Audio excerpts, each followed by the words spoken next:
Bitcoin Liberty Live is back. Bitcoin is still alive. Is it? TikTok next block. Did it? I thought Bitcoin died. No. My hamster level of time preference shows Bitcoin as being up. Bitcoin is Ooh, up to up to 69. 69 gang, baby. 69 gang. We're Oh my doing God, this. it is 69. Ooh. Ooh, what a rough day for the What a fiat week. bros. Yeah. You know what's funny is like I kind of saw the chart and it gave me that little like, whoa, I didn't expect that. And I don't think this is like unique to me, but price going up is almost irrelevant to me. Like it's kind of fun. You kind of go, that's kind of neat, whatever. But when it drops, it's like, yeah, keep going. Like I'm so excited when it starts tanking. I'm like, thank God. Because when I read those narratives, like we're never going to see below 100K again, I'm not the kind of guy that's like, yeah, we'll never see 100K again. I'm like, that kind of sucks, man. Like if that's true, I don't feel like I have enough. I know. Like I never felt like I had enough. And I felt like at some point Bitcoin's going to start to run away and people are going to suddenly, a large number of people are all going to feel like, well, they missed out. They'll never get a whole Bitcoin.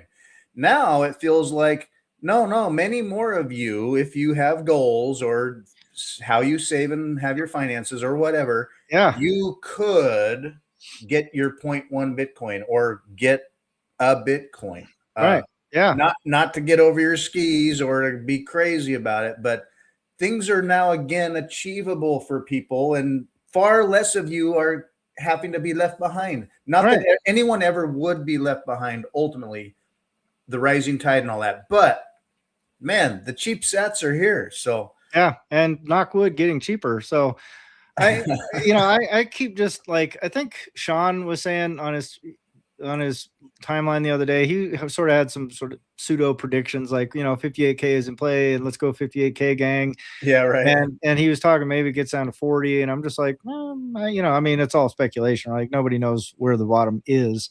But and I've also seen people calling this like, oh, this is the bottom. And I'm like, yeah, but you guys made that same call like, 3 months ago when it dropped to like 95, right? So that's like, so where the bottom ultimately resolves is sort of anyone's guess. I'm really, really, really hoping we get sub 30 again. Like that is sort of my like, that's my bull case. Like, yeah, if we could just dip below, like get down 25, 27, 28, like I'd be pretty stoked about that. Like I would be very happy if we save your dry powder now. And when it hits the bottom that your trading view indicates to you, buy them. Smash buy that half a Bitcoin or whatever it is. Now, I want to introduce a recurring special guest that we like to see from time to time. We do have Robin Sayer joining us today. And so good morning. Well, not good morning for you. Good morning for us. Good late night for you. You're on the other side of the world right now. Welcome, Robin. Our chief Austrian. The chief Austrian is in India. Yes, literally midnight it is. So oh my God, dude, really? Anyways. Wow. Yeah, time shift.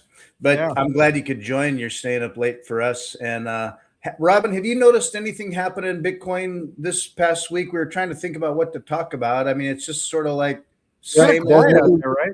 Yeah. There's one thing that happened this week that a lot of people I think talked about, at least on my timeline. It was the strategy earnings call, MicroStrategy, the biggest corporate holder of Bitcoin, which has some kind of relevancy. And I'm actually curious on Daniel's and Fritz's perspective on that, because I think the three of us have never talked about strategy. I'm not sure about that, but like I cannot recall any conversation we really had about strategy. So I'm happy to discuss it with you guys today or anything else. It's just I'd love to talk about it. It's the only thing that comes to my mind of like what happened today, the earnings call of strategy. Yeah. So you've been putting a lot of time and effort studying, the strategy portfolio of things, and much more than I have. So I only have a vague sense of all that stuff. I do not understand the strategy of strategy that well, because I just try to really avoid complications or not holding my own Bitcoin. That's like, I keep it real based. I'm like, you know what? I'm too busy. I'm an 80 IQ pleb. I can't get distracted or over my skis or being like, oh, I didn't realize something about that. Meanwhile, if Strategy's deal, if that price goes down for too long, too deep, they have their own problems, right? So what do you think about it? I think they could have problems if the Bitcoin price got too low for too long. I don't think so, based on my also, like yours, very limited understanding. I think that price could probably get down to parity of their, or of whatever their purchase price and dip below. I still don't think it meaningfully impacts their business model in terms of the way they're leveraging Bitcoin and these Bitcoin products. If you listen to some of Michael Saylor's earlier talks about Strategy, when he was still talking about like, yeah, I'm kind of vibe coding a fucking a vehicle for TradFi, where he was literally like asking an LLM, like, hey man, I want to make this product where TradFi can use it, blah blah, and he ends up creating like Strategy basically. Which is sort of, I mean, it's dubious in some level, but it's also depending on how rigorous his prompt engineering was. Like, obviously he's created something that's brilliant, I think. Well, he's obviously created something that's working so far, but what I can glean from his public statements in the past, he was saying things like, the thing that we're really banking on is the vol, right? And when traders can like hedge on volume or volatility, they have the term he kept coming back to is it makes this product interesting. And by interesting, what he's saying is like, this becomes something that somebody else can put in their toolbox and use it and lever it effectively to smooth out things, to generate money, to offset losses and all that kind of stuff. But it's all trading on the fact that it's a high volatility asset underlying the instrument, right? So these instruments become very tradable and they're publicly available. So it's not only like, hey, we can trade the vol, but we can trade the vol within the boundaries that are set by TradFi rules. So we're not even tracing outside the lines, but we get all the benefits of something that most things would be really, really risky to trade volatility on, because that implies that the underlying asset is somehow tied to something that's structurally not sound within the company, right? Whereas with Bitcoin, it's more like a high volatility commodity that already has institutional uptake in ETFs, and it provides volatility when packaged into an instrument like what Strategy is putting out into the world. And that makes it so it's like, so they're going to be getting a slice of something just by selling those products, regardless of where the actual functional underpinning price is. They get to move money around and do pretty well. Not to say that it's not going to impact their bottom line, but like, obviously if the price drops to 10K, they're going to, people are going to be like, there's going to be a perceptual problem for them more than a structural financial problem, is my take. But as you said, Robin has unpacked this a lot better. Robin, please tell me if I'm retarded. So I think I want to start this off with saying that Strategy is in no way near a substitution of Bitcoin. I think this is like very important, because there's like the Bitcoin maxis and there's the Strategy maxis, and they're like kind of going off each other. Like, hey, like it's almost like this core versus not thing. Like it's like, right, come on, like you both can live in the same world, and you both can have some valuable inputs. And so it's like, I strongly believe that if you don't have Bitcoin in self-custody, a substantial amount of your net worth, don't even look at Strategy. First, build your position in Bitcoin. First, study Bitcoin. First, get really clear on what Bitcoin is. And only then even look at Strategy, because all the assumptions made on Strategy is with the precursor of Bitcoin will be the pristine collateral asset or money or whatever you want to call it in the world that is very dominant and has a market cap of above 100 trillion, above a 200 trillion, whatever the goal for Bitcoin in whatever time frame is. So Bitcoin has to perform for MicroStrategy to work long term. Like that's 100% sure. So before we even talk about Strategy, like let's get very clear on Bitcoin. But if you are very clear on Bitcoin and you have most of your Bitcoin in self-custody and you have extra cash coming in, now the question is like, should I add some spiciness to my net worth, some spiciness to my portfolio? And that's where I came in this year. Like, I had Sailor on my podcast 1.5 years ago. I dismissed MicroStrategy, even though I shook his hand. Right. I was invited to his his house New Year's party. Eve party. It's like I still never bought a single share of Strategy. So I dismissed it because I was hardcore on self-custody and on Bitcoin. And then some guest of mine, I think Chase was it, told me if you believe in Bitcoin, that Bitcoin will be the biggest asset in the world, and you believe that Bitcoin is the future, wouldn't it make sense that the company that holds the most amount of Bitcoin is the biggest company on planet Earth? I'm like, yeah, actually that sounds interesting, and that's what started my whole thing on strategy. And before ranting too much, there's just like 2, 3 more things. The first thing, when I started researching about it, the only thing that really made it interesting was the stretch stretch product. Outside of that stretch product, I wouldn't even invest. The stretch product is for me the most interesting thing that they currently have. Then the fact that they actually not over leveraged, they actually did a very good job explaining and showing this in the earnings call. They have a leverage of like 10-12%, depending on like where the price currently is.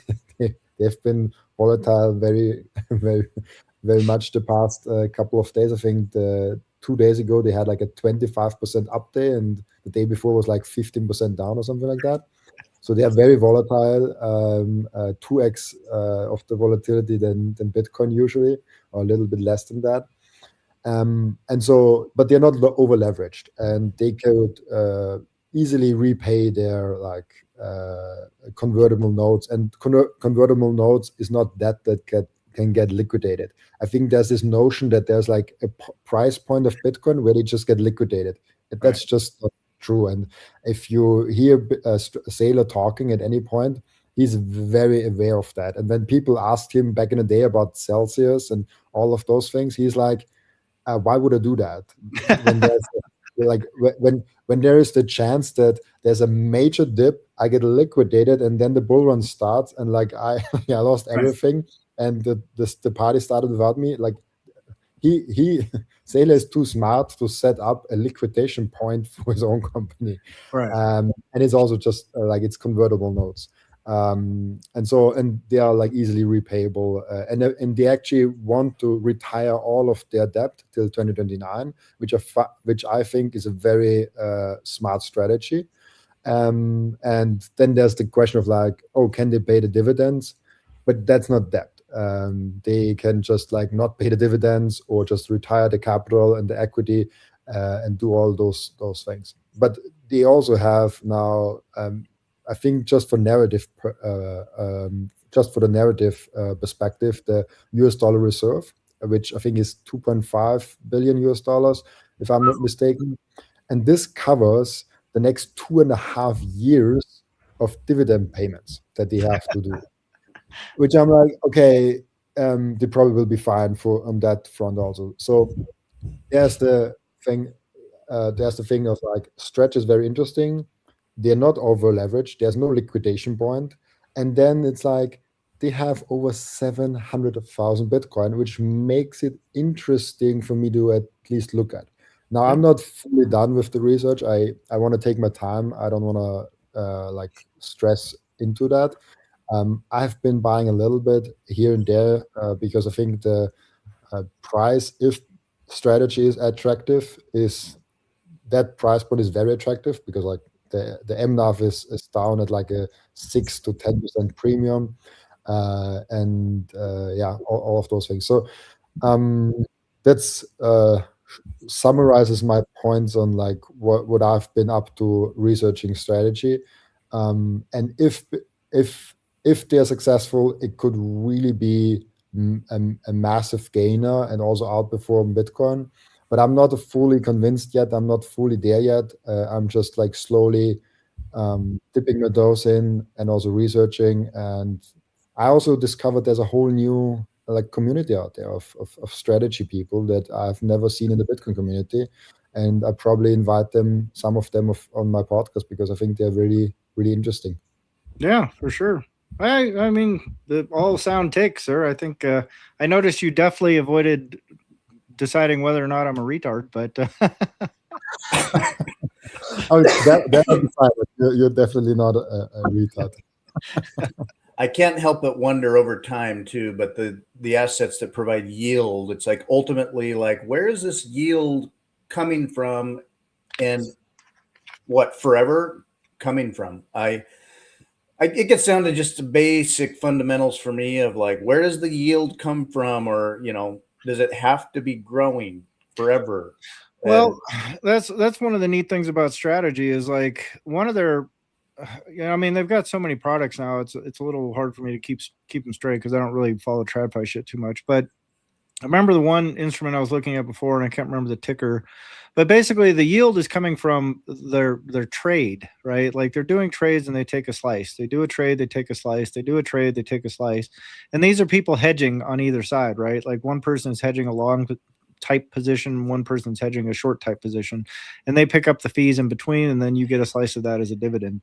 So it's not like Celsius where they're like gambling on Bitcoin. They go, okay, we're going to take all this Bitcoin money and we're going to put it on Solana, and we're going to hope Solana goes up, and then we'll pay out dividends from that. But then when the whole thing tanks, our fucking business collapses. Like it's nothing like that at all in the strategy structure. And, and as Robin pointed out, I think he's sophisticated enough, sailor that is, to not build another, because people would figure it out in 10 seconds. They'd be like, this is Celsius 2.0. Fuck this guy, So he's very, very, very well versed in TradFi language and TradFi strategies and TradFi circles. So the products he's building are not dependent on price action. They're dependent on volatility and the volume of trades and the direction of trades. But it almost doesn't matter if the price is going down or up. As long as people are still trading the underlying instrument, you're still getting a dividend, if that makes sense. Yeah.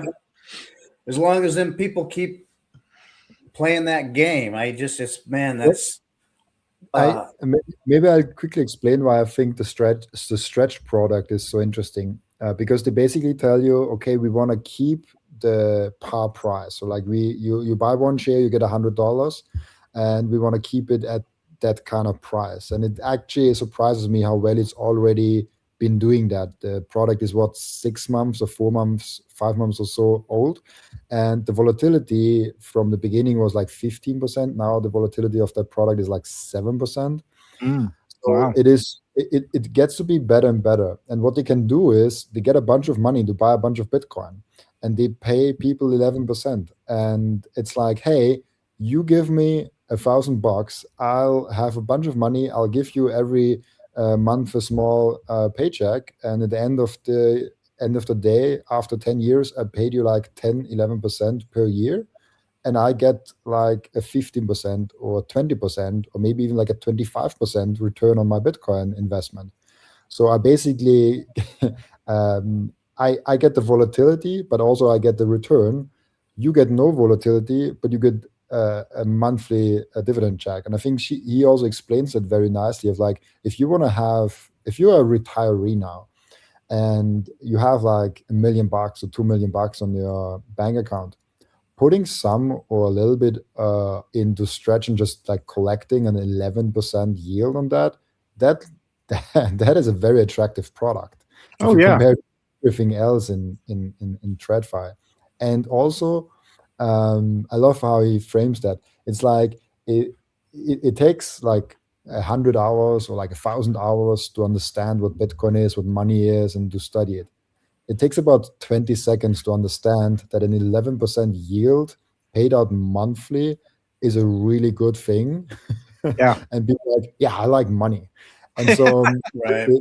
it kind of is another portal into Bitcoin where he takes fiat dollars and converts them into Bitcoin and pays people 11% yield. And he gets the other half of the 22% gain that Bitcoin will do over 20%. And he's in a unique position to be able to do it, because you need solid financials to be able to I could not open a fund that does that. Right, Not in the financial position to do that. Well, what's the ticker of that, dude? Do you know? STRC, that's Stretch. STRC, interesting. Oh, I'm looking on the wrong tab. NASDAQ. All right, let's add this. All right, so now I've got a new ticker to watch. That's kind of fun. I've actually got MSTY as a ticker that I've been kind of following. And that also it's another yield bearing instrument, but that's the option trading version, right? Like where people are swapping options. Have you looked at the yield, MSTY yield max? Have you looked at that at all?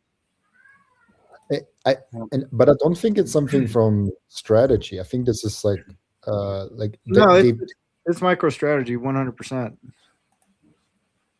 Okay, interesting. Because they never talk.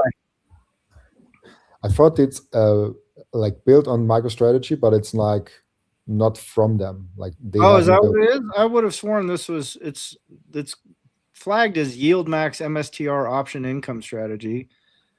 It's trading on, but I always thought this was like a native MicroStrategy product, but maybe it is some derivative product. I don't know. I mean, the price, the share price is absolutely tanked since I was first looking at it, but it also was one of those things that kind of struck me as sort of an interesting kind of thing to look at in TradFi land in terms of like dividend income and things like that. Yeah, it says yield max. I don't know. Is this MSTY? Oh, what is this? Yield max MSTR option income strategy. Why this fund? Yeah, distribution. I don't know. Yeah, it's maybe it isn't MicroStrategy. I don't know. I just asked ChatGPT. It's actually not from MSTR, so it's not a native product that they are offering. Oh, so it's a derivative product. Yeah, it's an ETF generating income by selling call options on MicroStrategy. Right. Yeah. But strategy doesn't do it itself. Right. It's someone else that does that. Which because they never. I would have been surprised now, because they never talk about it at all in their conference calls, in their earnings calls, and do not mention it. But I heard about it. But I know that MetaPlanet does that. I haven't looked into MetaPlanet at all. I'm very skeptical of every other Bitcoin treasury company. Yeah. But I know that they actually have an income generating. They basically do what MSTY is doing, but themselves, not someone else. Yeah. Well, this variable rate series A perpetual stretch interesting. I haven't heard anything about this. It looks like it's a pretty new product, like since August, basically. So I don't know. Like it's just I'm not TradFi enough to understand what I'd be getting into. That's where I feel. And then as much as I have sort of reframed my brain over time to get more and more around Bitcoin, the long-term preference on time, and exciting as it all is, like it's an important critical component of like the great realignment occurring. Like it's a flywheel that's going to drive this engine of a new economy. And yet it gets me into fiat thinking at times where could have locked in cheap Bitcoin, but I put it here where I can get 10% yield of fiat, which is a heck of a better savings account than your losing account that you have at your bank. Well, you're basically just like 2% below monetary inflation at that point, right? Right. So you feel like, oh, it's generating income.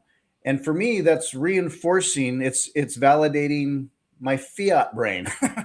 Right. And where it's like, maybe I'm just based Bitcoin ape. So I don't know.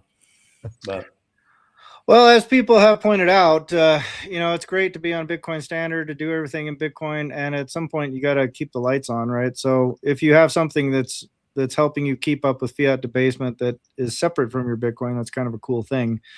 And if you've got enough spare, if you were sitting on $100 million and you had 1,000 Bitcoin in self-custody, you go like, well, do I just keep stacking Bitcoin because I'm gonna, like someday I'll have 2,000 Bitcoin. Like it kind of gets yes. well, but it gets pointless, right? Like it would be almost silly, But in the meantime, you still got to keep the lights on. Yeah.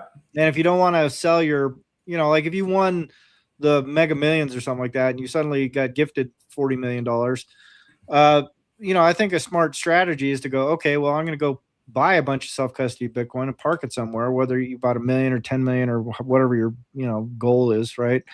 But then you would still be sitting on 30 million as you kind of go, well, what do I do with this? Like if you put it all in Bitcoin, then you're just going to be like living off selling Bitcoin forever, right? Right. Which I don't, is sort of not a great way to keep your stack while you're gradually peeling it off as you go. But if you took, let's say you won 40 million and you took 10 million, you put it in Bitcoin, and then you put 10 million and put it into Stretch, and then you put 10 million and put it into the MicroStrategy yield ETF fund, then suddenly you've got like tens of thousands, if not hundreds of thousands of revenue coming in, or not revenue, but dividend income coming in. And then you just kind of sit there and coast, right? And so it's like, so your Bitcoin stack never goes away. You're always sort of accumulating. And if all of it goes away, it kind of doesn't matter because you still got the Bitcoin. You see what I'm saying? So in that scenario, I go, yeah, why wouldn't I do that?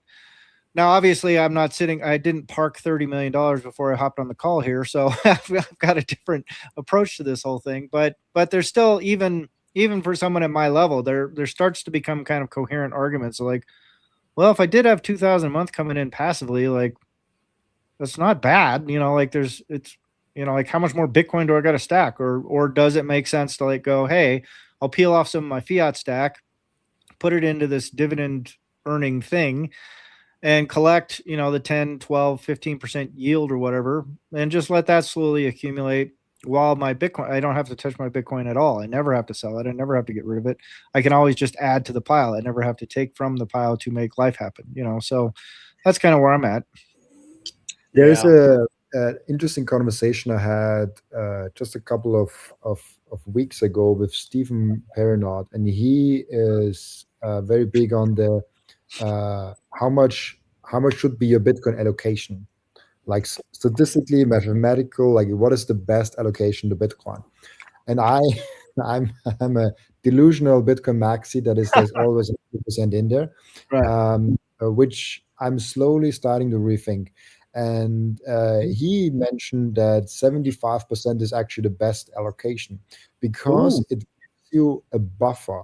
Because it gives you a buffer of like if Bitcoin drops from like 126K to like 50K, to reallocate the Bitcoin, because all of a sudden your Bitcoin is going down, and you have then only 50% Bitcoin and 50% cash. And then you can take some of the cash, put it in Bitcoin, get this back to 75%, and you actually gain more Bitcoin over time because you automatically basically have to buy the dip because you have like a rule that like determines that. And he actually has two models of like, what if you do it with cash that has no yield? And he then also said it like, what if you do 75% Bitcoin? And by the way, just like to be super safe, this is not financial education. That's not financial. Don't do any of this stuff. We're a bunch of buffoons. Don't do anything that we are saying. We have no clue. We are all broke. But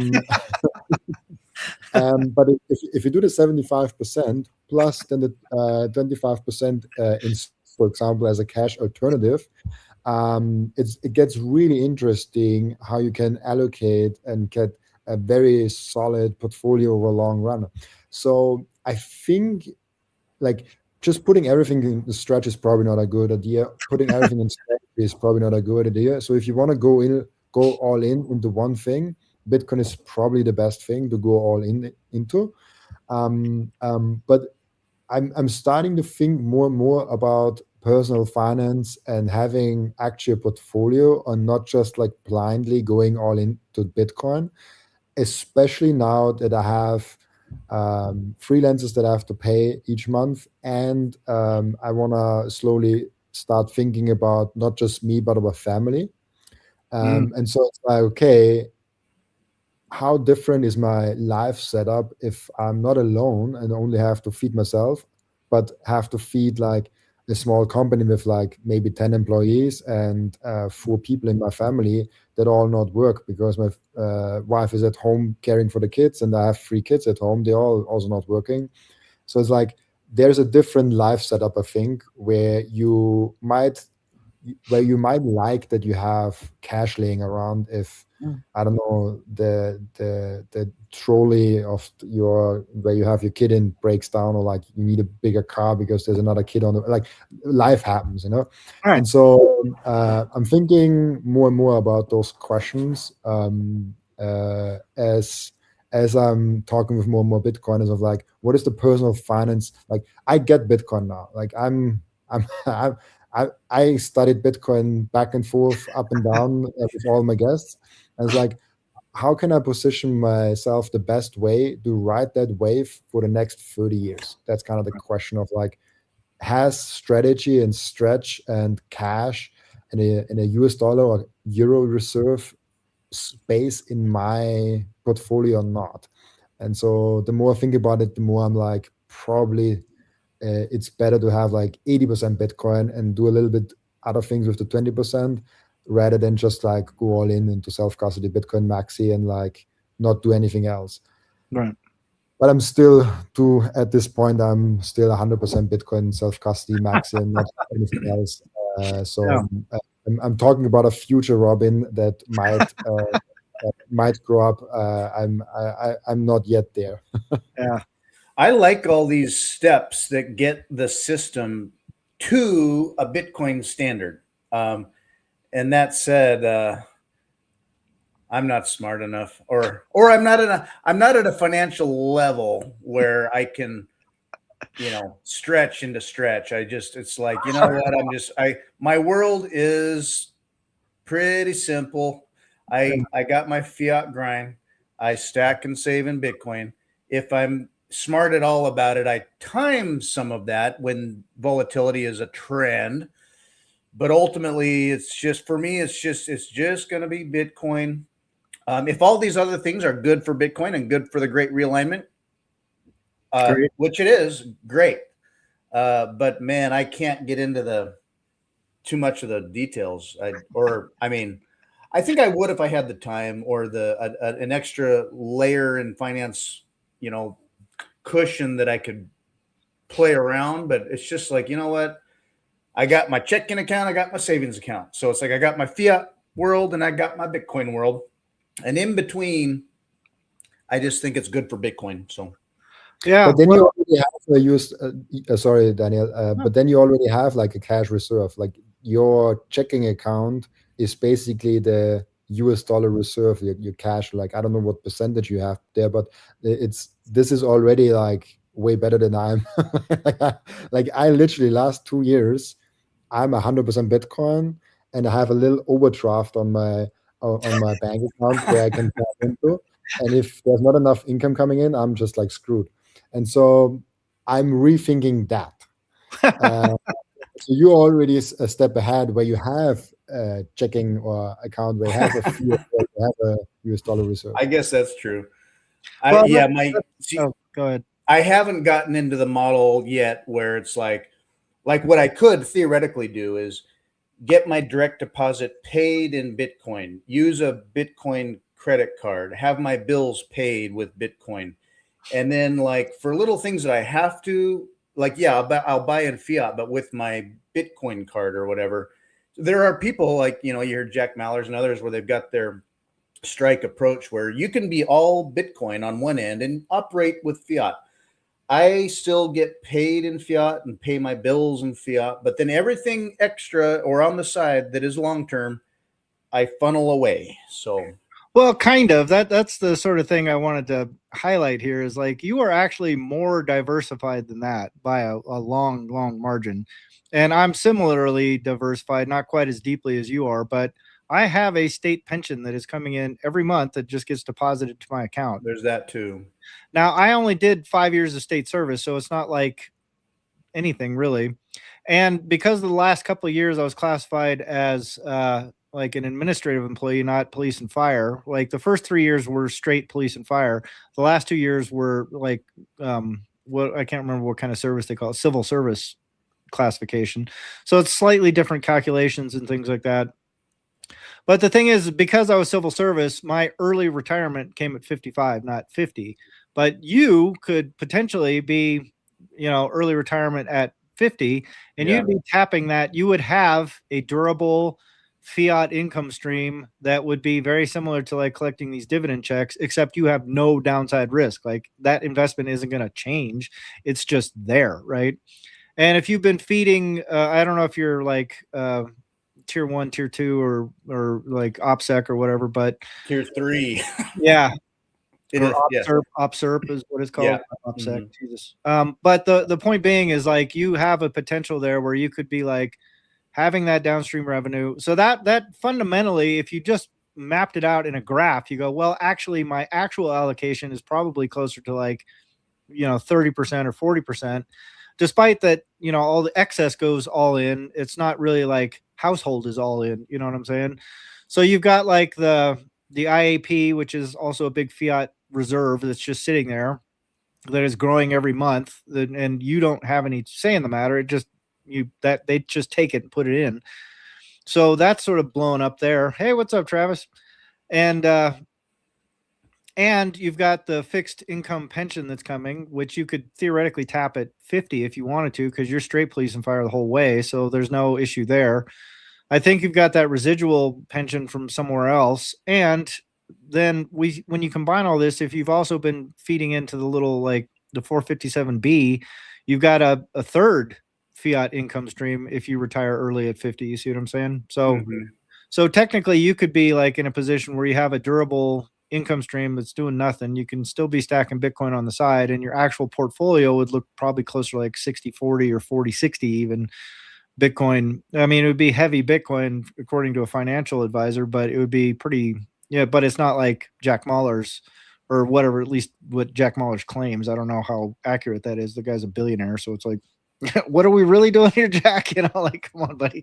But that just to highlight that little thing, like even when I was listening to Robin, I'm like, well, I'm actually technically kind of diversified a little differently than, like all in. Like I kind of say, oh, I'm all in, but then it's like, well, but are you really? So then when we start talking about things like stretch and MicroStrategy yield max or whatever it is, it's kind of like, well, I mean, that's not like, I wouldn't be quote unquote stretching much further than I already was for the last 5 years. Right. So it's just, it's all sort of like comes down to what kind of signal you're sending and how you want to posture. But the reality underneath, I think for everybody is a little bit different than that, Yeah. I mean, the crazy thoughts that enter my mind, and I could do a lot of wild things if I didn't have like, kids and family and kids in college and all the things, a mortgage, I would be like calculating, okay, so if and when I retire, say, and there's going to be like a certain amount I can rely on in fiat every month. Okay, they're like my retirement, UPSERP at age 50. Or if I grind away for another 5 or 6 years, that amount would double. And the price of things over the next decade will double or triple or blah, blah, blah, blah. So it's like, then in my head, the number is good, but I am poor. Right. Like boomers are feeling like I retired with what was good, and now I'm feeling tight all the time. I don't even know why, because it's the oligarchy or whatever. Right. We don't even know. It's politics. It's not the money, is it? So cash out the retirement, put it in Bitcoin, and then live like one of those OGs that do nothing but sell their Bitcoin anymore. Yeah. Well, there is that alternative idea. Like let's just role play it for a second. Yeah, that's very true. But if let's say, like, I don't know how many years of service you have, but let's just take as a baseline that you're outbound. If you just decided, you know what, I'm packing it up as soon as I turn 50, I'm submitting my paperwork to OPSERP and, getting the retirement going as quick as I possibly can. So let's say that works out to like $1,500 a month. So you go, okay, I've got durable income stream, $1,500 a month. That's my baseline, right? And then whatever you got in your IAP, I'm just going to guesstimate. Let's say it's $250,000. I don't know, but so with $250,000, if you went and dumped half that into, say, like stretch and MSTY yield, whatever, and you're getting what would roughly be 10 to 12% on that, you're doing pretty good all of a sudden, right? And then you got another 100,000 left. You want to dump it into Bitcoin, and so you go, okay, well now I've got like 2 extra Bitcoin, and I've got 7,000 a month coming in off dividends and retirement, and I'm not working anymore. So yeah, life sucks. You know what I mean? Like when I look at it that way, because what you said is very true. Like inflation is going to be eating you alive over the next decade. Right. So you're going to be grinding and grinding and grinding, trying to get to a place that a goal that's not going to be there. They're moving that goalpost further and further away from you as quickly as they can. And part of the reason I started drawing down, because I could have waited as well, and I would have doubled my, draw from. I mean, I could have just sat on it, just let it sit there until I was 60 or whatever, and then my draw is bigger. But I go, well, but then it's not going to matter as much. Like I need to do some moves now. I need to start collecting that now while it still has some purchasing power now, and then I can start. Hopefully, if I line my ducks up right, I'll be better prepared for later. But that's sort of the gaming the system kind of thinking that I've been sort of trying to wrestle with recently. It's just like, well, where do I want my stability to come from? Do I want it to come from grinding, or do I want it to come from working and being productive and hustling and taking the benefits of the grind I've already done and putting them to use now? You know what I mean? So I don't know. I'm curious what you think about that. I think of many scenarios. I've imagined what lifestyle would be if I did one thing versus another, what the risks are to that, or what's safe. I want to stay safe. A lot of it for me and for many people out there can relate, like boomers who retire. It's like you've ground and ground and ground for a whole career, and you go to retire and you actually do the math. And I've seen many boomers that like can't ever retire because your healthcare expenses suddenly, it's like boom, or your mortgage isn't paid off yet, or you still have other debts or other things, and you're entangled in it, and I variously can be, and so it makes that runway longer for feeling stuck. Now, if you change your lifestyle, it gets down to a lot of like lifestyle decisions, and I guess it could be like shifting fiat thinking, but like simplifying what you want out of life, what retirement could look like. Not that you're not going to, aim to be productive or do more things. You're not just going to kick back and lay back on the beach and then just it's all downhill from there. Right. Whatever that runway is. But it's like so you got so much money, but you're not done yet. You've got stuff to be doing or contributing, producing. You can have enough of a runway on one hand, even as you utilize and produce with the other, and keep it growing, perhaps, because you're only 50 or you're only 60. You still got 20, 30 years, whatever. I don't have an answer. It's a puzzle that I imagine scenarios about, and it's a combination of lifestyle and family, I guess. What the family would tolerate for me. Yeah. I would personally, I could move to El Salvador and do all kinds of just, like we would be fine. Now, the wife is going to be like, well, but, her lifestyle tolerance is different than mine. So, yeah. Well, that's why that place in Texas looks sort of appealing to me. I'm kind of like, that seems like the way to go, like really knock down the local expenses as much as possible, stay in the United States, because I already know the rules and how it works here. So I don't have to adapt to anything. I don't have to make my horrible Spanish any better. And I can keep working on my Spanish while I'm there.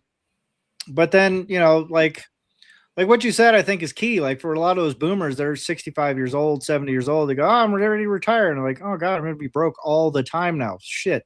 Yeah. And they're the people that are like, if you go to the airport parking lot over at PDX, you can just look around. You just tell me how many 65-year-old faces you see in an Uber car. And it's like, do you really want to be the 65-year-old guy that is driving an Uber, or do you want to like kind of take the reins of your own destiny now when you're young and able to, tolerate the workload and put effort and time into your hustle, into the podcast, into a MicroSeed business, into all these other things?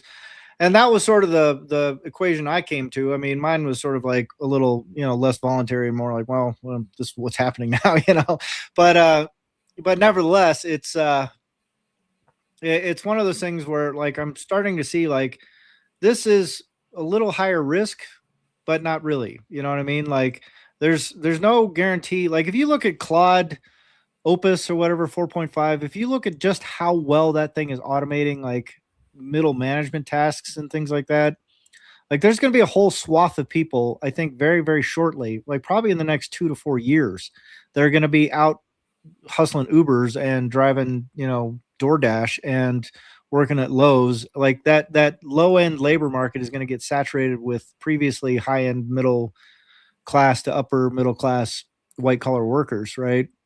Because they're going to be irrelevant. Like there's not going to be any need for like coders, like in the traditional sense. There's going to be need for people that can code review, but those are going to be like the senior coders. Everyone else, all the junior coders, all those people out the door. All the people that used to like kind of come in and do little evaluations at the bottom end and, and like take care of the grunt work that the upper manager doesn't want to deal with, that all those jobs get evaporated. So part of my thinking is like, well, do I want to wait until I'm in the middle of the crush of people that are redundant, trying to figure it out then, or do I want to start laying some tracks now before that crush, so I'm already solvent and stable by the time everyone else is going, oh my God, what happened to me? And as a personal anecdote, in 2006, I was like grossly over levered. Like I had a really well-paying job, but I was just like running up debt like crazy. Like I was a literal insane person. And that whole thing just collapsed because I lost that very lucrative job, but it wasn't a job that was replaceable. It was a job that was getting automated away. And, I didn't know any of this stuff at the time, but I remember it was like right around 2006 that everything just collapsed. So I sold my house at the top of the market. I ended up getting divorced. I ended up going bankrupt, like all kinds of crazy shit all went wrong all at once. And by like late 2006, early 2007, I was like practically destitute. Like I was in like a 1-room apartment in some shitty part of North Hollywood, living right next to a freeway. Like it was, not great. And to be someone who had like a really nice house in a really nice suburb of Los Angeles and drove a brand new BMW every year and all this kind of stuff, it was just like, what did I just do? But from that, I was able to rebuild and sort of chart a new path that was more sustainable and sane. And then 2008 happened and everybody else joined me, right? But I had already dealt with it. Like I had already gotten through everything. And when I had to liquidate all my shit, when I had to sell my big gun safe and all my guns and all my tools and all my shit, that stuff still had value, right? Like people would come along going, oh, here's a good deal on tools. By the time like late 2008, 2009 happened, you couldn't give that shit away, right? So I got to like capitalize on all the stuff. And I wish I could say it was prescient. Like I was looking at it going, oh, I can see this is coming. I'm going to do stuff now. It just happened to work out that way, that I had a financial collapse before the rest of the world did. But the lesson I took from it was like, that was way better. Like if my collapse had coincided with the rest of the world, I would have been suffering terribly and it would have taken a lot longer to recover, versus I had to deal with it when things were still stable. And then when it became destabilized, I was already stabilized. And I got to thrive in an area where everyone else, including all my friends, were just like, I don't know what to do, like in tears, talking to me like, my mortgage is all fucked up. I just lost my job and blah, blah, blah, and I was like, oh, man, I already dealt with all this shit. Huh. Yeah, this feels better. You know what I mean? And that's kind of what, when we're talking about this stuff and I'm saying like, you have a path right now. I'm on the same path potentially of like, I'm going to get ahead of this curve. I'm going to be, but now it's conscious and now it's being thought through based on that experience. I'm like, wait a minute, I can see a similar dynamic just about to unfold. There's going to be a big trough of people that aren't going to be able to work or find their way through things. I don't want to be trying to set up in the middle of that mud. I want to have something set up already by the time the mudslide hits. If that makes sense. Yeah, I think about my kids. Well, so like I've got a 21-year-old who's darn near got his bachelor's in electrical engineering, computer hardware engineering, and I think navigating the job market and what is a new graduate in engineering, where does he go? Like short of being a genius and creating your own thing, you go to work for another corporation who may need engineers differently or whatever. And so I guess if there's an opportunity where jobs are going to change, or the types of jobs that companies need because they tolerating humans is its own kind of punishment. It's like learning how to navigate that world with AI, or your own Claude bot, or you don't just have a degree and skills and you can do math. We got robots to do that too. You can do all that and apply it with the new technology, the latest things happening. Like you can navigate who knows what, Claude bot or something. But Robin, did you have something to share? Yeah. Sorry. I just when Daniel was speaking and talking about people having to drive Uber, I think it gets even more sophisticated than that in an AI world. If you can show this, I found that and I was like, that's so Rent a human. That's such a fun website, and I think it will become probably, or at least partially, reality, where you have your AI automation, you have your agents running, but they might need here and there human. And the guy that is smart enough to use the AI agents to actually set up the automations, he doesn't want to do it. He has too much money and too much time and too much luxury for that to do. And so he needs people that hasn't caught up to AI, Bitcoin, the internet, every single one of those waves. I mean, it starts with the printing press, maybe even like earlier than that, of like all those technologies. There is always people that resist it and like don't want to adopt it, and they're like, oh, it's a bad technology, it will burn our kids and boil the oceans and all of those things.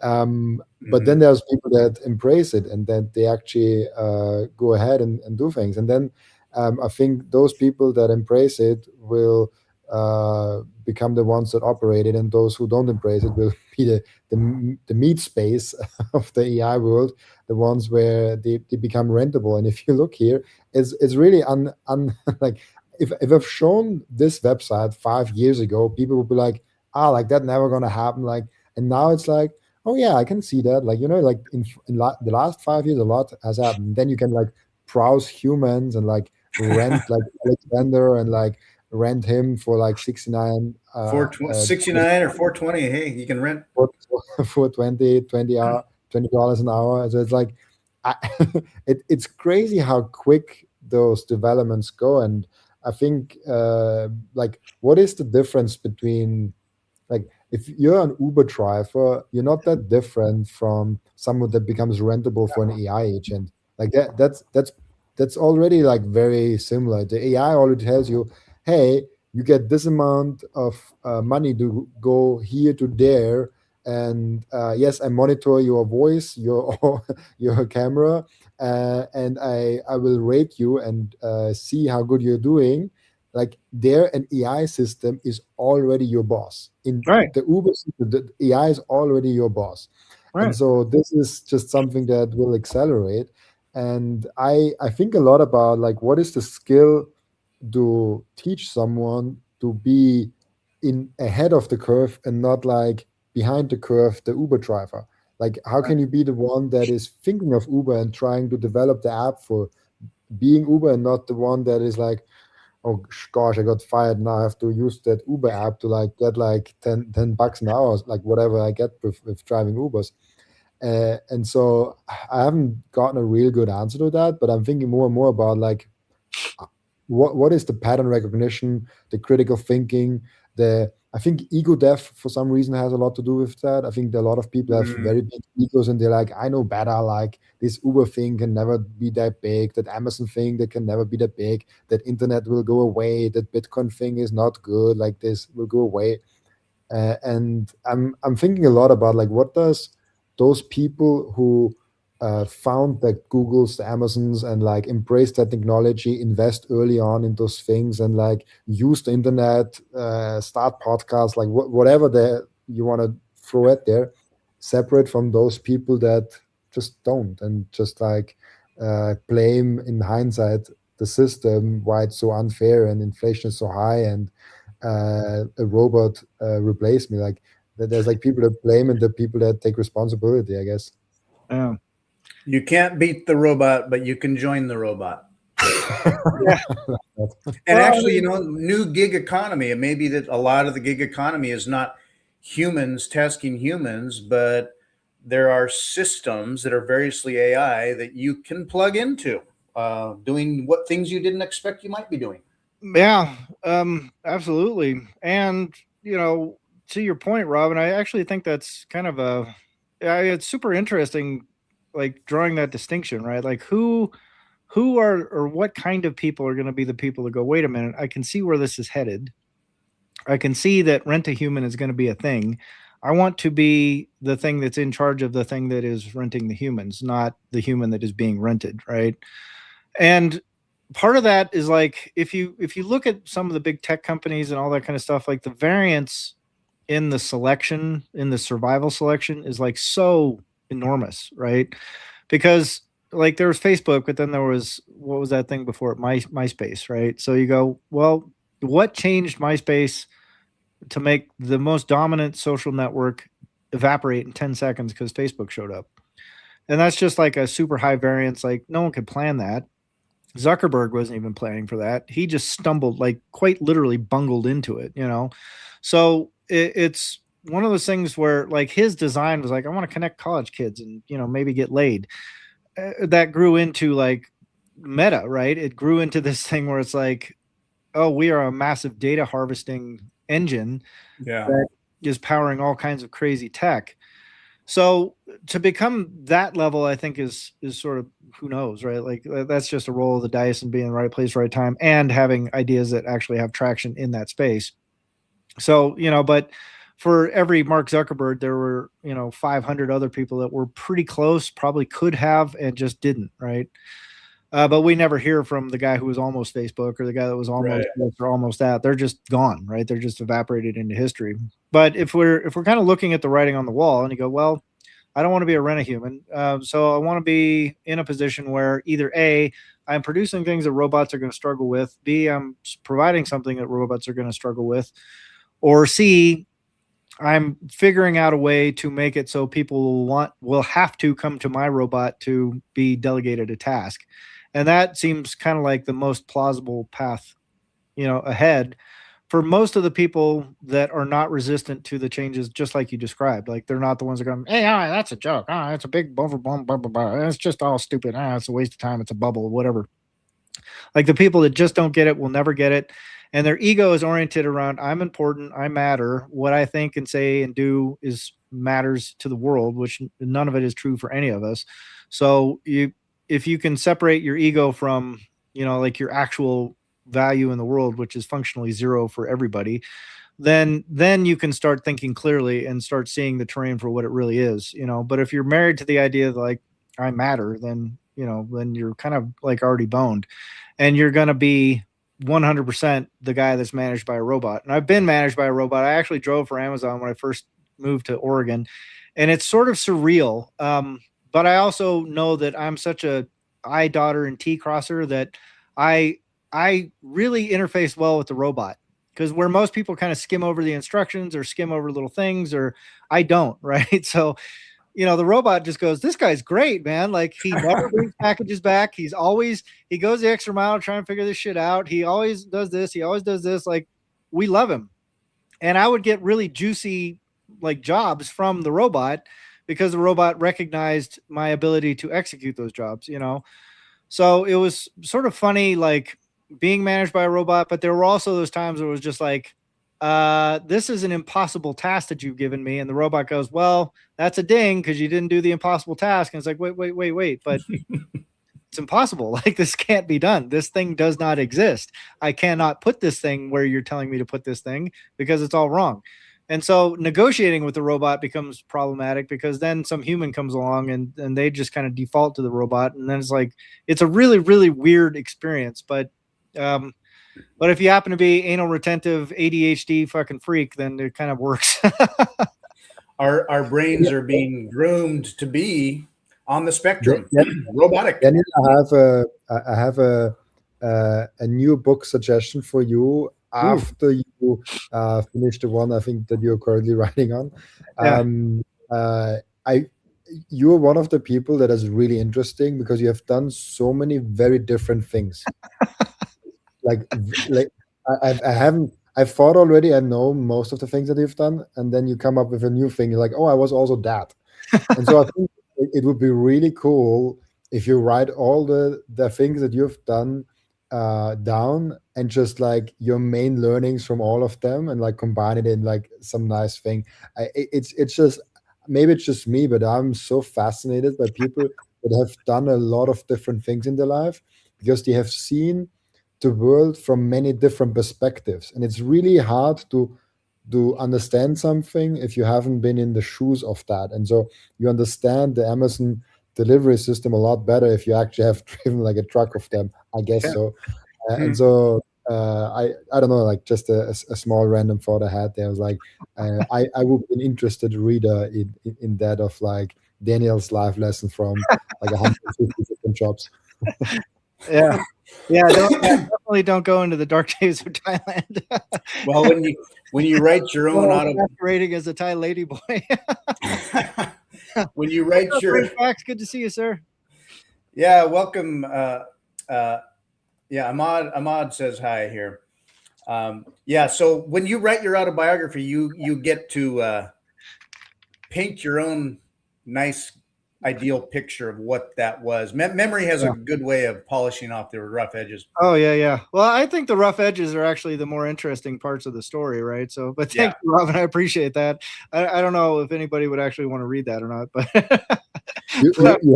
you got one reader here. That's better than most books.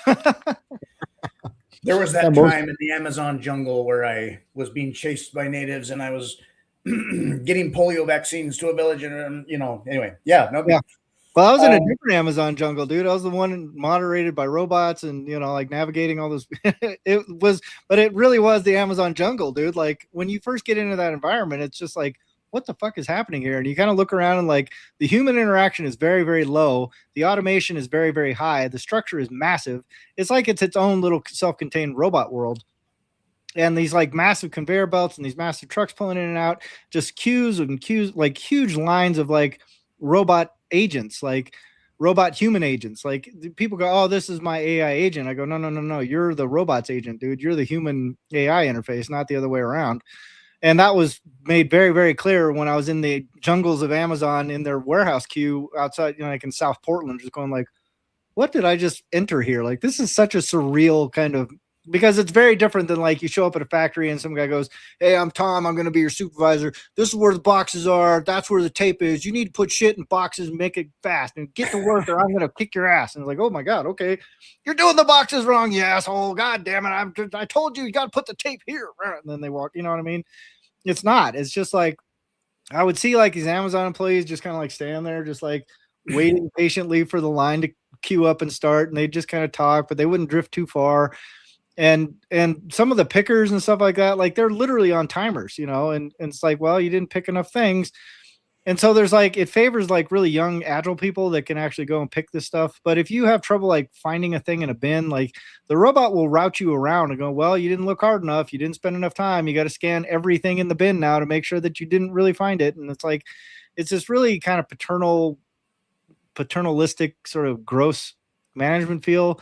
But if you can satisfy the robot, then life is actually pretty easy at these places. But robots might be more consistent, less drama, less emotion about it. Just, this is the job, and you know what the rules are, maybe. So yeah, I don't know. It's but I have my book will be how I navigated the Amazonian jungle, just not with spears and disease and bugs, but like with robots and automated assembly lines and fucking and schedules that bind me without a human being ever touching it, So Yeah, someday it'll be like, Grandpa, tell us about, that when Bitcoin crashed to $200,000 and yeah. Anyway, Yeah, exactly.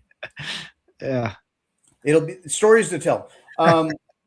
What it brings to my mind the ideas about, okay, the difference between being stuck as, say, an NPC or a player. Are you being farmed or can you farm?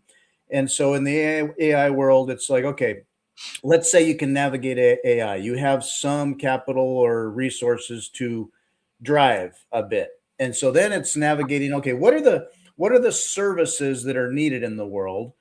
Can I can I can I focus on those, capture upon those, and provide services that include AI, maybe AI brokers or manages stuff, but then people can plug into that and contribute to that. And I'm not having to be the Uber driver, but I can have automated Ubers pick people up, or that it's that kind of a thinking is like making that shift where you cross that threshold of like being farmed versus being a player. Yeah. That line changes with AI and things, and knowing where to capitalize on that. It's just changing. So Yeah. well, Well, it's like, I mean, business is like that anyway. People are always looking for the new ideas and the things and the stuff. It's just there's only so many different kinds of widgets you're going to produce and sell. Maybe it's services or capabilities, creative projects. I don't know. well, if you think about the meat space business world, like there's high friction in all of those endeavors, right? Like even if you just want to go sell cookies on the corner, like that's a real pain in the ass. Like that's not a trivial thing to overcome. But when we start talking about like, okay, I think a big wide swath of people are going to realize like, hey, it's better to be a person who's using a robot to organize people rather than being organized by a robot, right?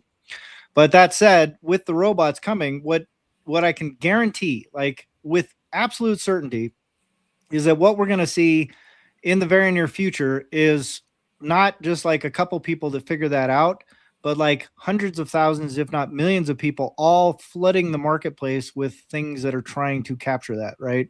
So the level of noise is going to just accelerate to the moon. So like all these, like I'm going to be the next Uber meets, IKEA furniture delivery assembly service, right? Vibe code that app into existence, put it out there, it's going to flop. So they're going to go, okay, hey, AI, vibe code me something else with slightly different products and put that out. That's going to get in the app store. And they're just going to vibe code hundreds, if not thousands of these things. So when you are on the other side of that curtain and you're just like, I don't know which robot to work for now. Like there's so many so I need to come up with something, but they aren't the people that are going to vibe code apps into existence. They're just going to they're going to rely on people that help them navigate all the robot generated apps and services and things where you could potentially work for a robot, right?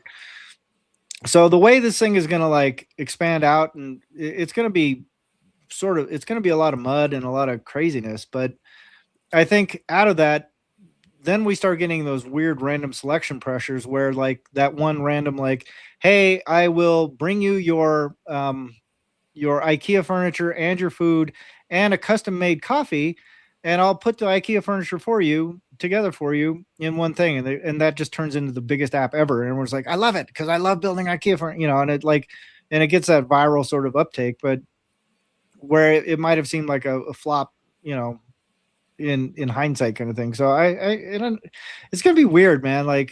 Which is why but that's the same for podcasts and shows, educational content, writing, journalism, all that kind of stuff is just going to be absolutely dominated by human interfaced robot interactions that are just flooding the airwaves with this shit. And it's going to be really hard to curate that, So then there's going to be people that are making robots to curate it. And then there's going to be people that are making robots to curate the curators. And you see what I'm saying? So just trying to find signal, I think, is going to be probably one of the biggest growth areas you could possibly even hint at coming up with now. Something that can be discerning, be reliable, and be a good filter for people, I think will be far more valuable than any service you could ever create. it's just, how do you vibe code that into existence based on things that haven't happened yet is kind of where it's at. You know what I mean? Yeah. Makes me feel old. Wow. I love it, dude. I can't wait, because I'm also resilient enough. I could just go live in the desert in a fucking shack, collect some rainwater, and live off my food stamps, you know? So yeah, whatever. Bring on the UBI. Yeah, I'll take it, dude. I'll literally like go be 100 acres ranch guy or 1,000 acres ranch guy and just sit there in the desert like a crazy person, getting drunk and shooting up my stuff.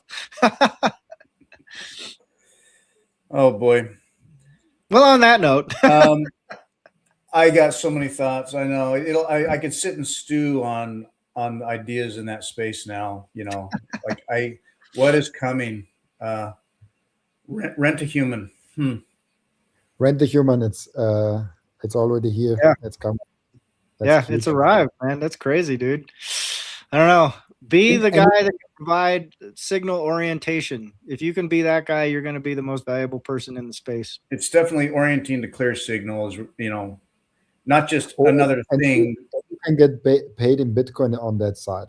I've seen. Really? I got to go sign up, dude, just in case. You never know. Maybe I have some rare skill that the robot would be like, this guy's great. We'll pay him $10,000 a month. And I'll just I don't know. I kind of feel like I already have a robot overlord, so it's sort of like, why not just lean into it?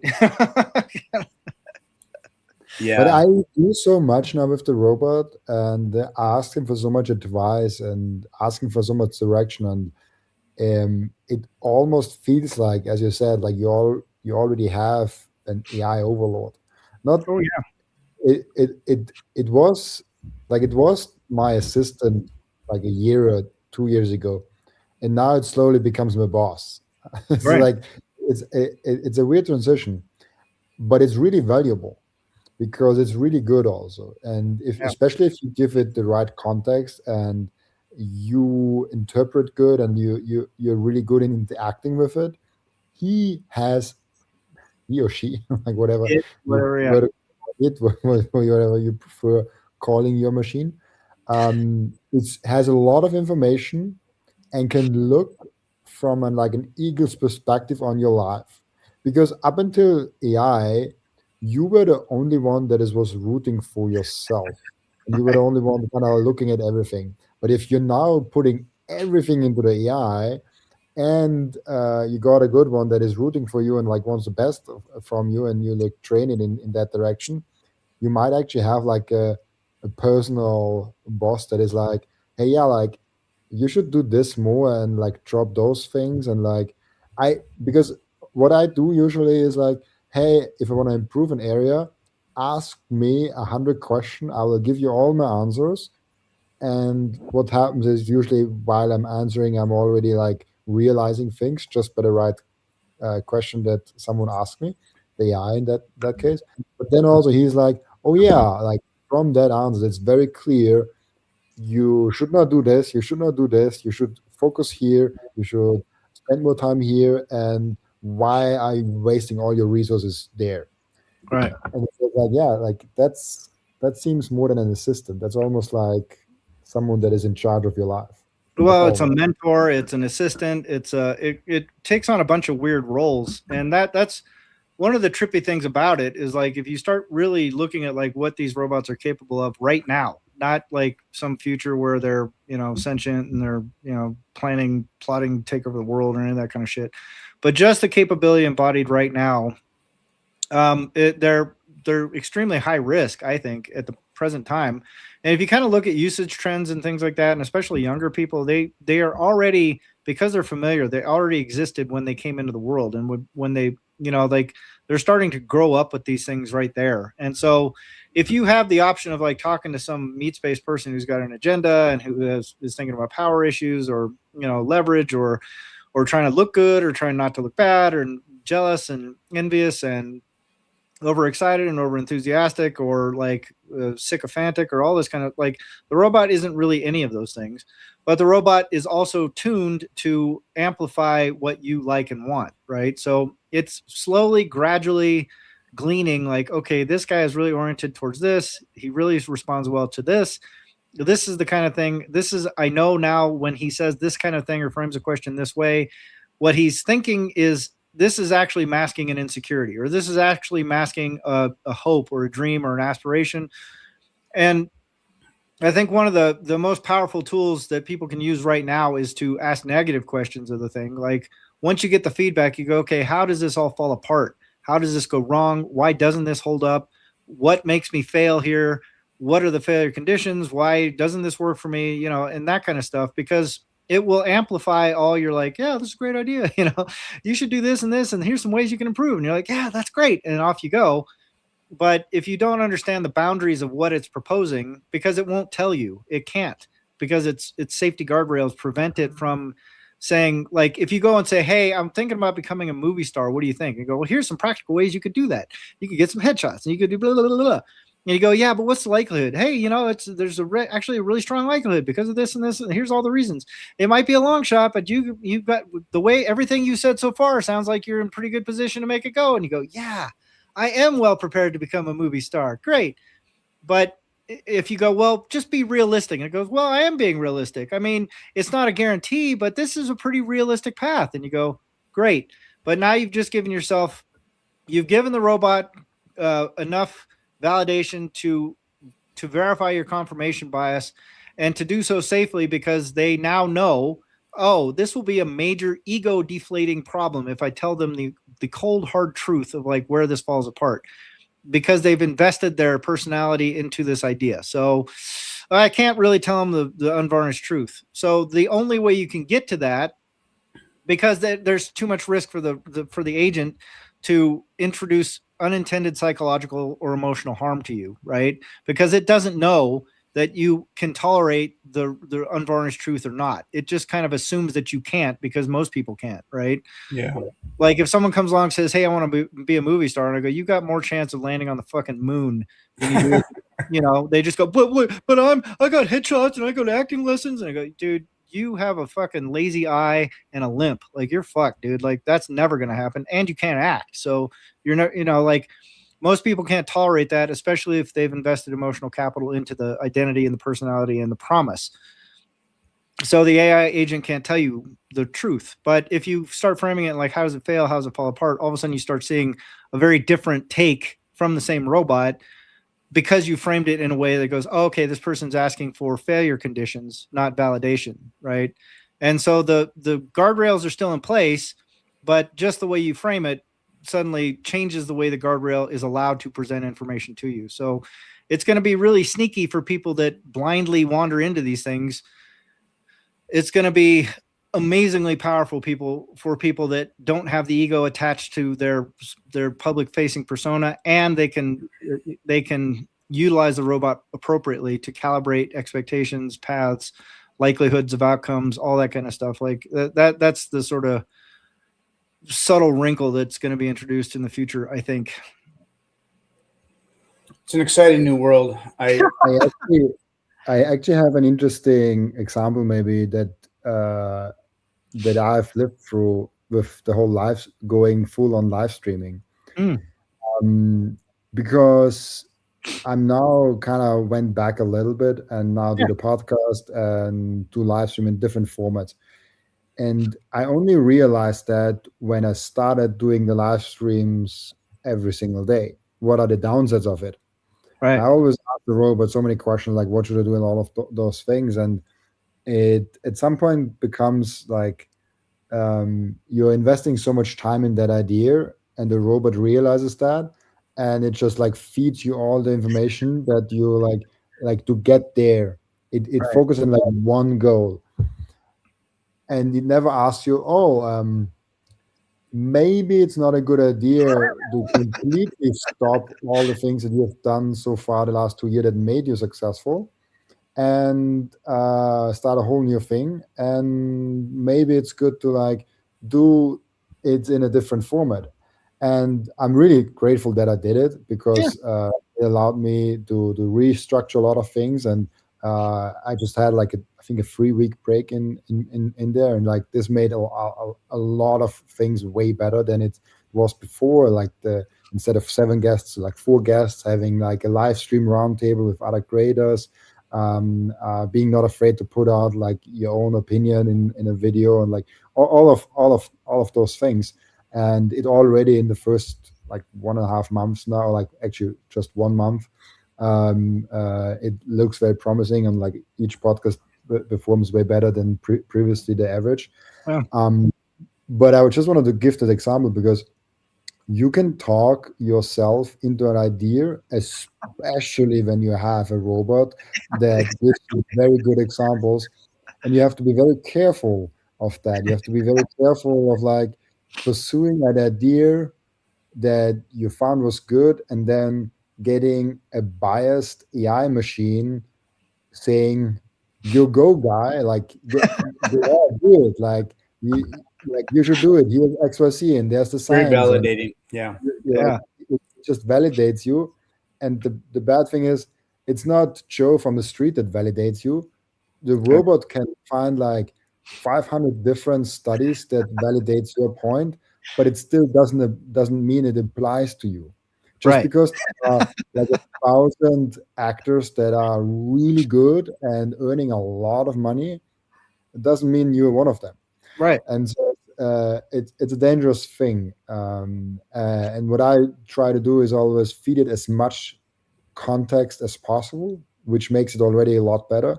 But then also ask good questions and don't stop thinking. And so what I also think, summarize in one sentence, the people that are able to critical think and prompt engineer because of that will be really good with AI. They will be like unstoppable with AI because they can think for themselves. They can realistic, and also like I think there's a big ego trap.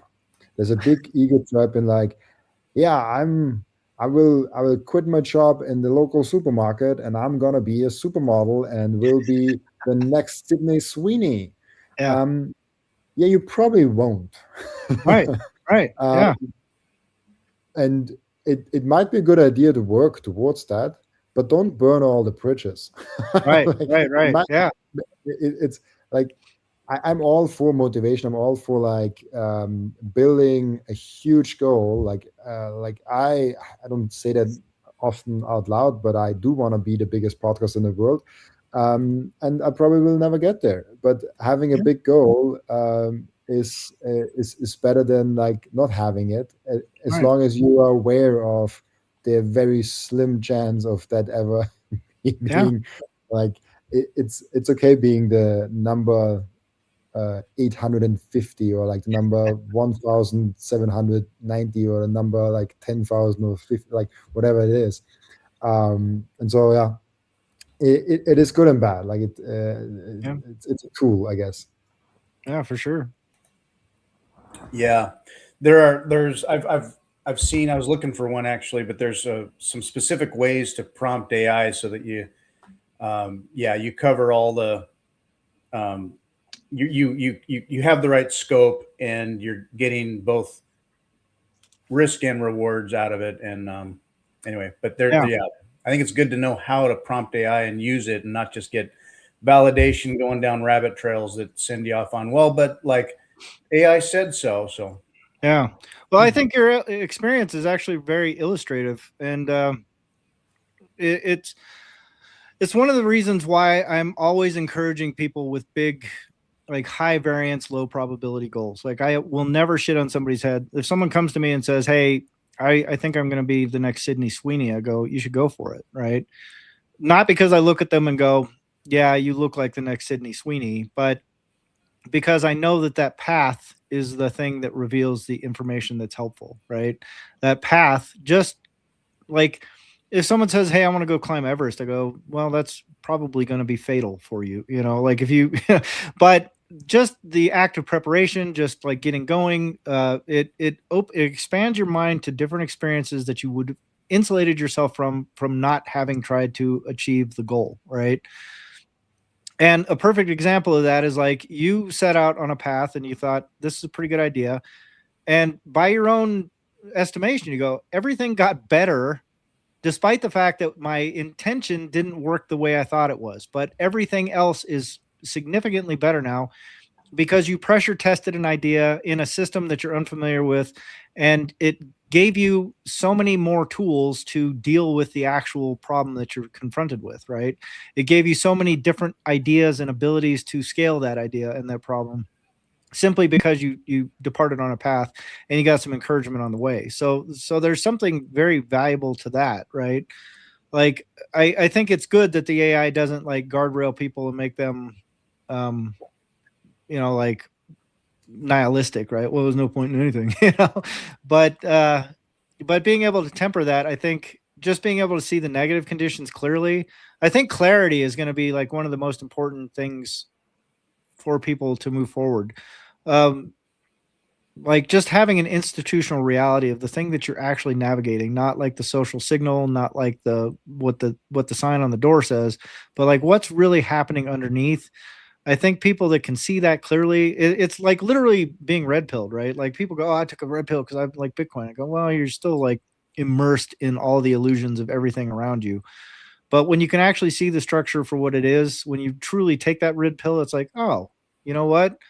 I'm not free from any of this, but I can see it clearly now, and that can help you orient. Is sort of my take. But we'll see. I think there's also something really interesting. If you set yourself up, if you have, by the way, like I'm in India and there are a lot of electricity fallout, so don't worry about my lighting situation. I just experienced like 2 short ones. Some of them are longer. But what was my point? Yeah, if you think about you want to achieve a goal, let's say you start now in February 2026, and you're saying yourself, I want to become a YouTuber. What does it mean? Okay, I want to have a monetized channel. Okay, I want to have 1,000 subscribers and 4,000 watch hours because this is what it takes to be a monetized channel on YouTube. A lot of channels reach that, and I think probably most people that set their mind towards that and go all in and work 1-2 years on that, you probably get there. Yeah. It's not that hard, and if you're a smart person, you will probably get there. And if you set this goal, it will be good. It will be fine. Hopefully, it's not too distracting. No, it's cool. It's kind of cool. And so, if you set that goal, it's great, and you will maybe get there, maybe not. But it's not as ambitious. It's not as huge. If you set yourself the goal, I want to be in the top 1% of all YouTubers in the world in 2 years. You're gonna work a lot harder. You're gonna research a lot deeper, and you're gonna do a lot more work to get to that goal, because there's a lot more things to that. If you're not the type of person that gets discouraged from like results, like there are people that like I like that. Like I like having huge goals and not being even close a little bit. Like I like that kind of feeling that, oh shit, like I have a lot of things to do. And so if you're not discouraged by that, it's probably really good because you work a lot harder than doing that. Elon Musk said one thing one time, a really interesting thing that stuck in my head in an interview, I think like 5 years ago. He's like, if you have a goal that you want to reach in 1 year, try to reach it in 3 months. You probably won't get there in 3 months, but you probably will be a lot further in 3 months than you would be if the goal would be for 1 year. Right. And this might be explaining why he's always wrong on the timing when he wants to introduce a new product. His timelines. Yeah. His timelines. But honestly, I like the approach of like, hey, like, get the new car out in 2 years. And Elon's like, no, this year. It's like the engineers are like, we are not getting there. No, like we are getting there. And they probably don't get there, but they get faster there than if the engineers are setting the timeline of like, yeah, we probably get there in 4 years. So they get there in like 1.5 or 2 years.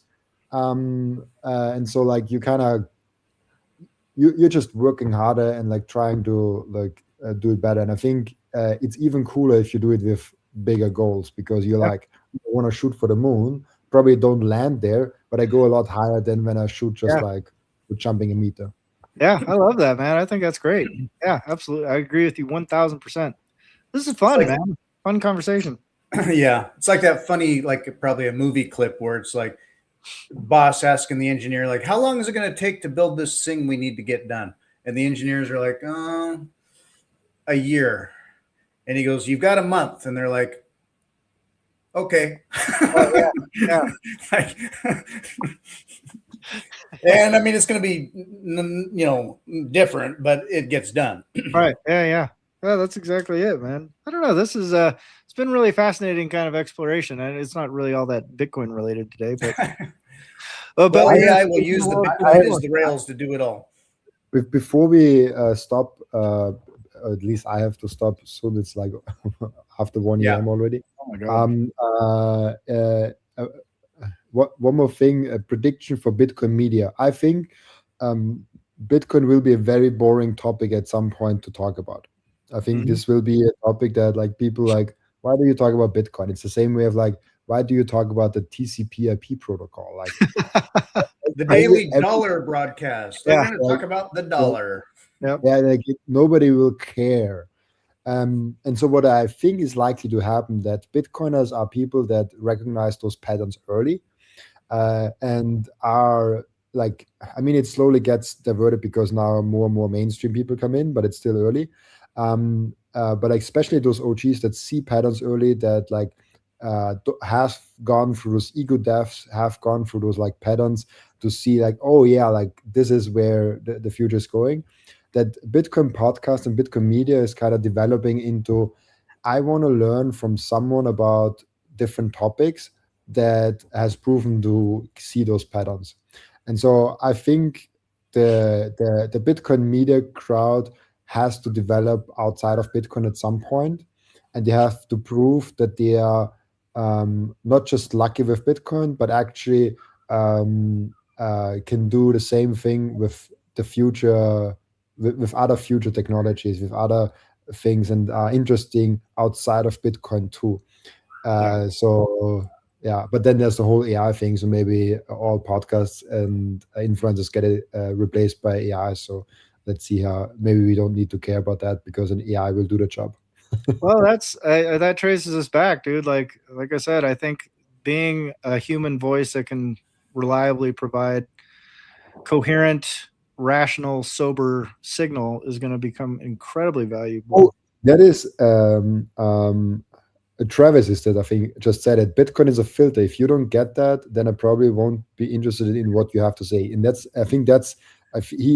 Travis summed it up better than I could have said it. I think that's where the medium and long-term Bitcoin media is gonna go. And so when you see what Peter McCormick now did, he launched a whole new podcast where it's not only about Bitcoin, but also politics and UK and all of that. And so this is what's gonna happen, where people are like, hey, I like Bitcoiners and I want to hear from Bitcoiner how to eat, how to train, how to like do all those different things you can do in life. And I'm not interested in your opinion if you don't even get Bitcoin. Right. Yeah. Like a new foundation. Like you could be talking about creativity, philosophy, politics and stuff. But if you don't get something basically economic or money, you're off on distractions. So you got to have that base foundation. Hey, sweet Biddy. Biddy says good morning too. Good morning, Biddy. I just said I just see from Travis, you guys haven't been to an email conference. I know. No, I thought that was pretty funny. Yeah, I'm gonna start an email conference, dude. Like this year, first annual like email centered conference in the world. We can all get together and talk about email. This has been an amazing podcast. I'm glad I joined, but I have to go to bed now. It's late for you. I really appreciate you joining. Yeah, it's been great having you on, Robin, and be safe over there. And I hope the electricity doesn't go out too often. Now it doesn't matter. Anyways, switch the lights up. So. What are the carts that get ridden around there? That's Thailand. Don't get hit by a tuk-tuk, a wild tuk-tuk or a cow. There are a lot of tuk-tuks also in India, like a lot of them actually. Oh, really? more bikes actually, like the small scooter bikes, are a lot of them. Yeah. And it's really weird because there's like those tuk-tuks and small bikes, a lot of them. Then there are older cars, and then every now and then you see this big BMW SUV, this Mercedes SUVs just driving by. It's like, no, I don't care. It's like, Yeah. Out of the way. And Out of the way, I would, peasants. and I would really love to drive through those Indian streets with like a Cybertruck. Just like, Oh, dude. I'll roll over everyone. Well, we'll get Fritz's over there. Out of the Fritz should way. fly his Cybertruck to India. Yeah. Well, I mean, it can cross the Atlantic, right? Like, You can drive underwater. Easy. You can just Yeah, drive. easy. Yeah. yeah. I So could just drive a it boat. over. Yeah, drive it over. It'll be fine. Yeah. We'll just put it in fly mode and just like fly here. Oh, Travis. Travis is fudding on India. I would say if you could just take your podcast, take your content, get it converted, translated to Hindi, you got 1 billion people there just looking for signal. I was talking to the Bitcoin libertarian, and a couple weeks ago, anyway, he was on my podcast talking about basically, he has a focused podcast content in Spanish specifically because he's in Latin America and all these countries. There is so much crypto distractionary content bullshit out there, and they don't know where the clear signal is. So he's trying to pierce through the Spanish-speaking world to make sure they have access to the clear Bitcoin signal. And it's kind of like an untapped market in a way. He's one of the few people, for anyone who speaks Spanish, 600, 800 million people in the world that are straight up Spanish. People in India or China or Latin America, they want signal. So we can take it for granted in America, like, oh, all this stuff's in English.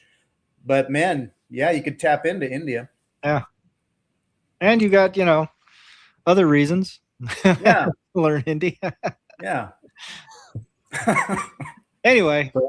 Oh, should we call it? Good conversation. We'll wrap it up with a little bit of our sponsor. We're paid here by our sponsor. So here we go. And we'll say goodbye. Bye, everybody. As a Bitcoiner, you know that taking self-custody is critically important. But if you've ever had a seed phrase, you've probably had it written down on something kind of like this. Sure, you can hide it or secure it, but paper burns, paper fades, paper gets wet, paper rots, paper blows in the wind. Paper has things written on it that might look important. So get off paper and get yourself a MicroSeed at MicroSeed.io.